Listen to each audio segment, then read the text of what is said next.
Now, the idea of the machines rising up and taking out humanity has been a favorite of storytellers right from H.G. Wells to modern-day movies that constantly talk about an uprising that will end in human extinction.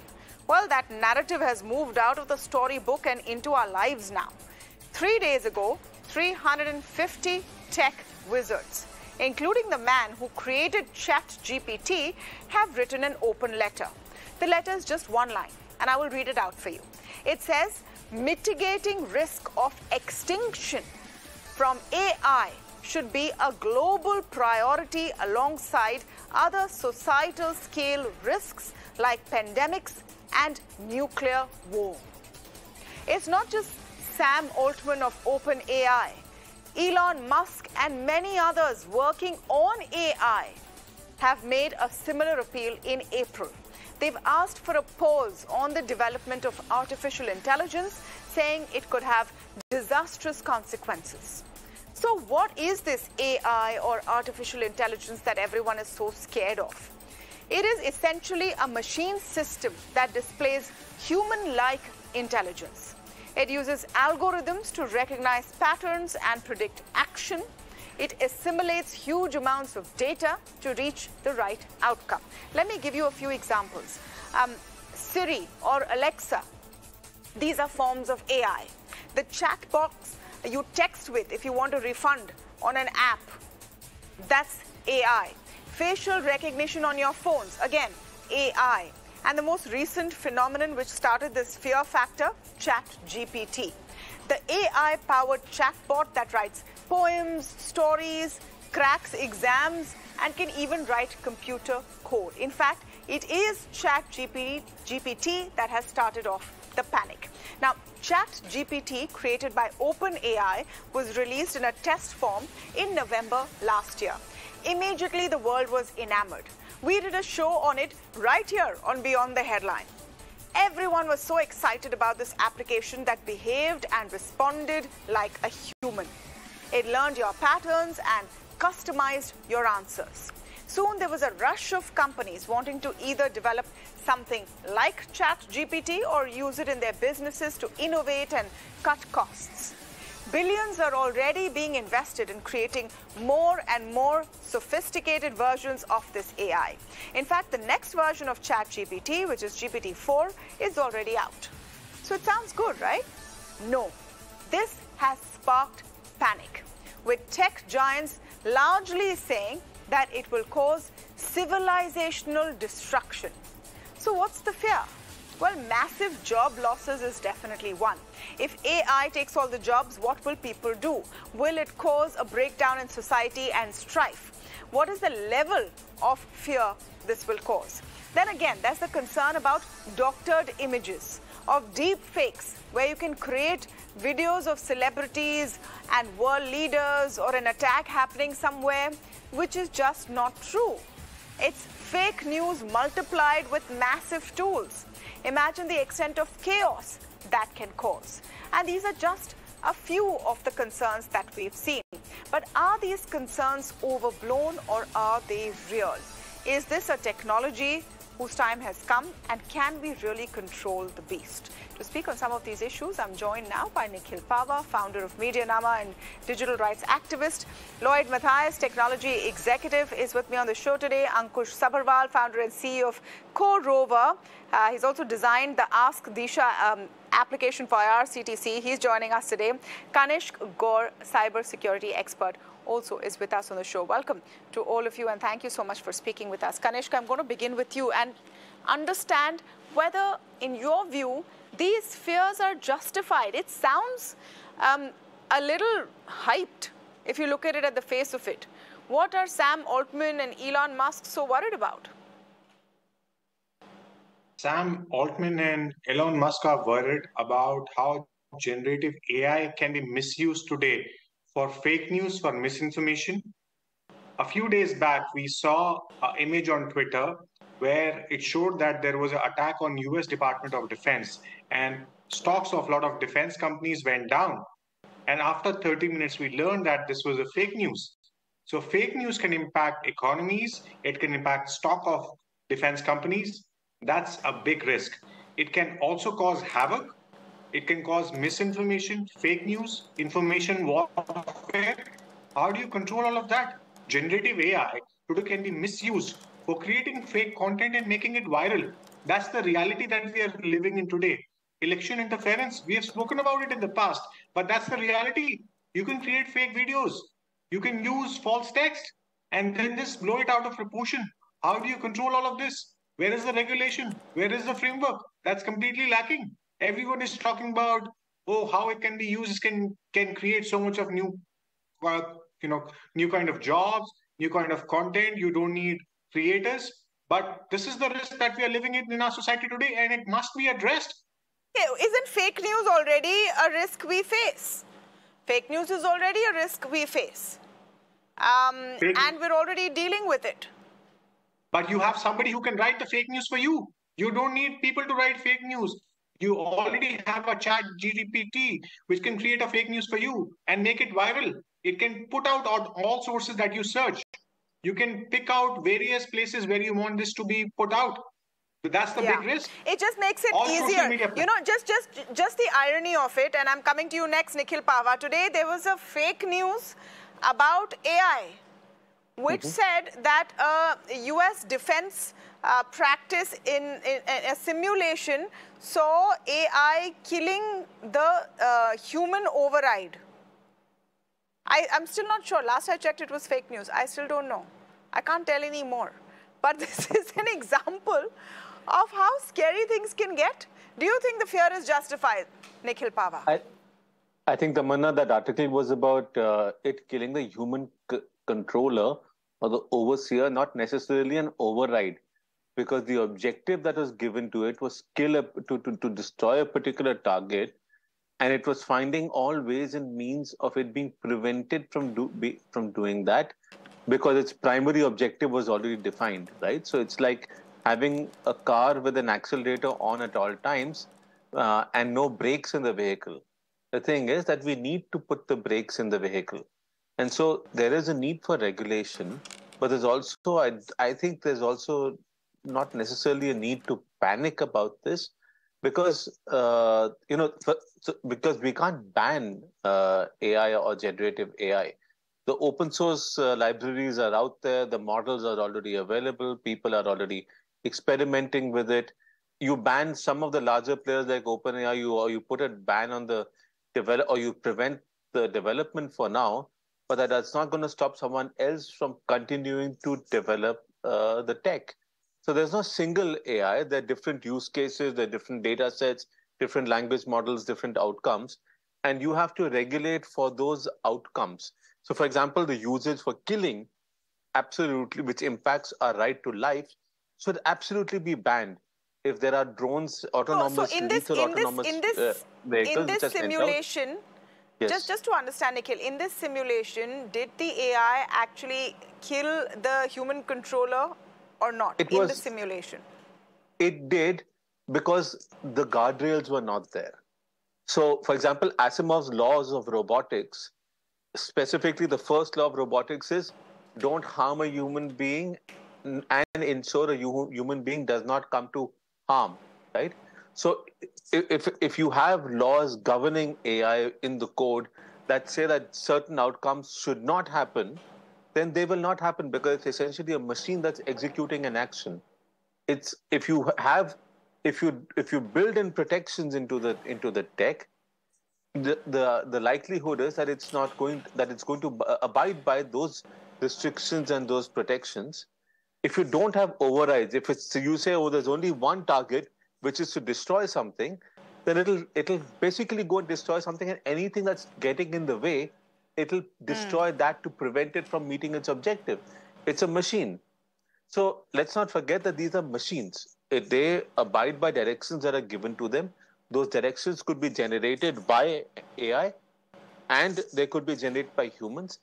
So you need guardrails that are generated by humans. So we need laws to prevent these awful outcomes. And at the same time, there are other issues of discrimination, misinformation, disinformation. We will come to that. Okay. We will come to that. I just want to update this report where the U.S. Air Force Colonel Tucker Hamilton, who made these claims, now says no such experiment took place, and he's saying I misspoke. So again, it gets murkier and murkier. But if I was writing a very bad movie of the rise of the machines, that this might have been my first scene of an You're talking about experiment that Terminator went then. wrong. Yeah, which was the Terminator. Okay, we keep talking about guardrails. I know all of you are experts on this panel, but I am not. A lot of our viewers may not be. So let's keep this as simple as possible. Nikhil spoke about guardrails, and everywhere now you will hear about guardrails. What is this guardrail? What does it mean? Ankush, let me come to you. I'm sorry, I'm not updated about it, but see, most of these threats and misconceptions and the wrong information, wrong news, and all that, I'm not sure what is the role of AI. So if I'm smart and I have malicious intents, I can do all of that thanks to WhatsApp and other easy access of instant messaging and social media. Um, I'm I'm not sure if AI is in the center of it, right? So now I'm definitely for AI. I think, as one of the co-panelists said, regulation should be there, and I'll tell you. So there are 15 countries who have come together and they have created GPA Global Partnership on AI. I think companies are investing. If you have heard, like US investing around $150 million about regulation. I think India is also budgeted around 200 million. I think regulation is being talked about, and in fact, I'm proud and happy to know India is a chair leader, kind of chair, council chair of that partnership, and that's all about human-centric and responsible use of it. So I think, yes, whatever you pick up, right, with any technology or any machine, pick up any knife, right? Knife can be used for good and for against as well. I think every I'm not so sure. This is sounding like what the guys who love guns say in the US.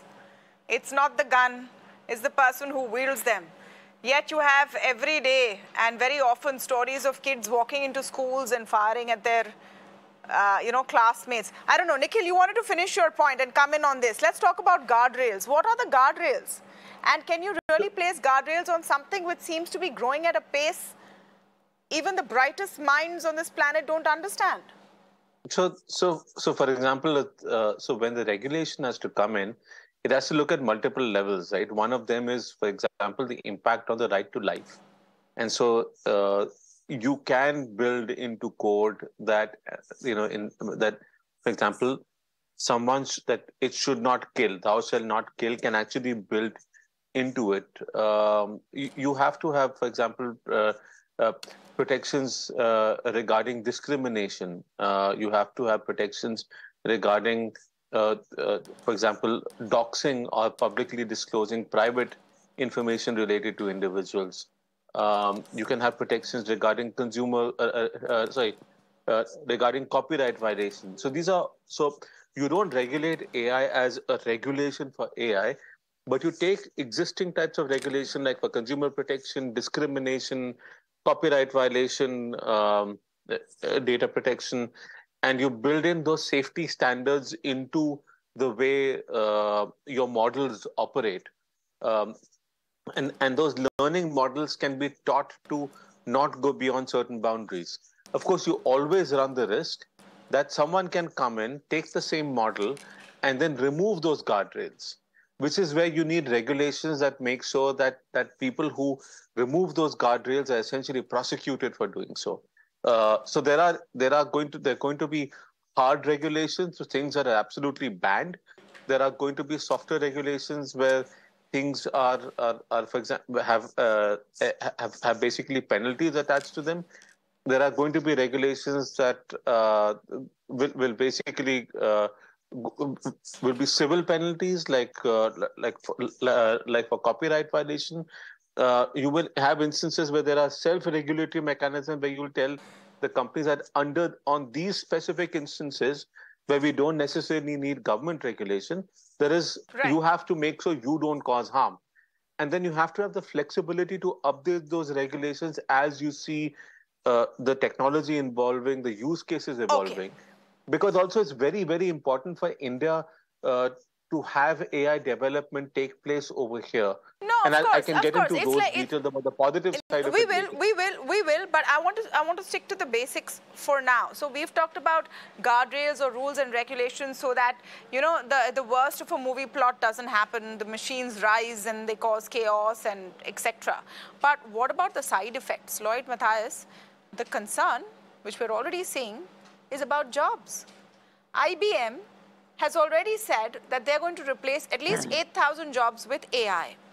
That list is growing every day. Humans are going to lose jobs to AI. There is no doubt about it. And at a very quick pace. Now, isn't this a very valid concern? It is, Tamanna. And I think as with every human advancement and every technology leap, there always is a fear of that, right? It happened when the calculators were invented, when the computers came in. More recently, when computer animation became big, people said, what about animators? Will they be out of jobs? So I think there always is going to be that concern. And the reality is that there are a lot of, shall we say, jobs that the machine can do more effectively, more efficiently, and obviously at a much, much lower cost. That is bound to impact that. Having said which, will it create a global crisis of unemployment? I'm not sure just yet. I said the human want and the human need is infinite, right? For everything that we will get easily done by the machine, we'll find newer things that we want to do. And a lot of them will be in the creative domain.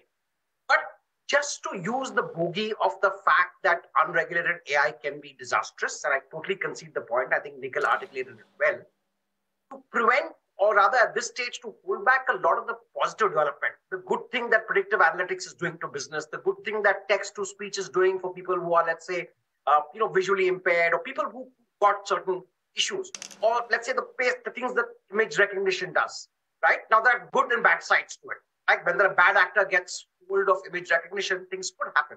But the fact is image recognition makes a lot of processes seamless, a lot of processes positive. The power of, robotics, the power of data extraction, I think a lot of that is positive. What I do concede completely is that there has to be watertight governance mechanisms. There has to be overriding technology mechanisms when bad actors start twisting around with AI. Just like Nikhil said, it's people who can always kind of bypass the codes or bypass the technology. And should bad actors get hold to it, that is a different concern. But to get concerned right Lloyd, now, can I ask a very simple and basic question? That given the chance, human beings are most likely to misuse new technology to do terrible things. The chances of bad actors misusing technology and AI seem very, very high. We've already seen it. We started with the example of that fake news about the Pentagon. I've just seen an AI image of, what has happened to some monuments in France and how they're covered with pride colors that's been shared by haters. It's already starting to happen. And the chances of bad things happening and bad actors getting in, wouldn't you say, is higher? Nikhil is saying no, he has faith in humanity. So, but let me just hear Lloyd first. Yes.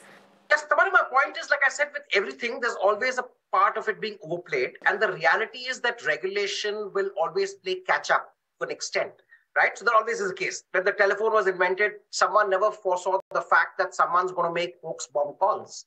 But over time, we've developed mechanisms whereby some of these can be traced and some of this can therefore, penal things will prevent me from doing it. So I think the tightness of regulation, the ability to implement it really fairly, and to have strong penal mechanisms will be a deterrent. Having said which, there will always be bad actors and there will be occasional stray cases like the ones you've heard of, right? But I think over time, regulation will catch up. Okay. Yes, Nikhil wanted to come in. So Nikhil, you have faith in the goodness of humanity, that there won't be bad actors? I have faith that given the chance, human beings will use technology for their benefit, especially for personal benefit first, before they do look at it using technology for harming others. So look, one of the needs that India has is, and I was at a full-day conference today on generative AI for Bharat, right? And what we've learned is that the generative AI models, the learning models are much costlier for Indian languages. They are not available for many Indian languages like Odia, Assamese, Bodo, Bhojpuri. And so, there is an opportunity for those folks who don't necessarily have access to technology in an English language driven internet. And let's face it, almost all computer programming in the world happens in English, right? So think of the access that will provide to our citizens, to people who want to code, who want to build new products, even build no-code products where just with a prompt, they can create a product. Just with a prompt in their own language, they can build, a new product. That's a huge, huge, huge, huge need. And for that, what you need is basically more Indian language data sets. So the government should release more and more Indian language data sets, more data about Indians, not personal data, but about the economy, about patterns that the government is observing. We need more of their data out there so that people can take the existing language models, the protocols, the algorithms available, and train it on Indian data sets so that we can serve Indian citizens. And I actually think this is a huge opportunity for us to bring those outside of the English ecosystem and bring them into the programming universe, into the building universe. At one level, you might lose jobs for some types of tasks, but on the creative front, where you can build new things, you give people an opportunity to build something for the world from here. So I'm very, very hopeful about that perspective. We need guardrails, but we also need to do things to give people more opportunities. And this is actually I'll give Kanishk, I have to wrap, but I'll give Kanishk the last word because he started as a skeptic. Do you think with guardrails all of this works, Kanishk? Does the opportunity outstrip the threat? Because the creators of some of these softwares don't seem to think so. I don't think so. We are taking care of the risk. We initially started with narrow intelligence on AI, and today we are on the second stage, which is generative AI intelligence. How do you stop the machine from being super intelligent? And what we saw today was reactive machines where AI was capable for responding to external stimuli in real time, unable to build memory or store information. So you have to ensure that AI doesn't move up the channel. And there are 7 layers to it. You've got narrow intelligence, you've got generative intelligence, you've got super intelligence, you've got reactive machines. That's what we saw today. And then you've got limited memory, followed by theory of mind and self-awareness. What I'm scared of is self-awareness. When AI becomes self-aware, no one will be able to control it. And it will be a risk to humanity. It can kill I'm telling you, it's every people. movie plot. How will you build safeguards? There are so many movies based on this. It's a risk. Forget the movies, it's a reality today. How do you ensure that the AI doesn't become super intelligent? It doesn't reach up to a stage of self-awareness. Who will control it then? What is your framework? What is your safeguard? I don't have the answers. I don't have the answers. One can only hope that the best minds in the world are thinking about this. One small comment, I'm out of time, Nikhil, but very short answers. Very short. Can AI become self-aware and take over the world? Can it happen? Can the Matrix happen? At some point in time in the future, yes. And I think it's important, based on what Kanishk is saying, for us to be conscious of it, to be aware of it, but also let us build those guardrails and let's not assume that everything is going to go downhill from here, right? We need to build in protections, no doubt about that. But, singularity and self-awareness is still way far off right now. These models still have a lot of learning to do. We should put guardrails now, but let's also not panic. Okay. I don't know. It sounds all a bit scary, and we don't know what the future is going to hold, but this is a force that has already arrived. Let's hope the world comes together to figure out a safe way to use this. The threat is definitely there, but so is the opportunity. Thank you so much to all of you for joining us today on this very, very interesting and, I must say, futuristic conversation beyond the headline this evening. I'm taking a very short break, but on the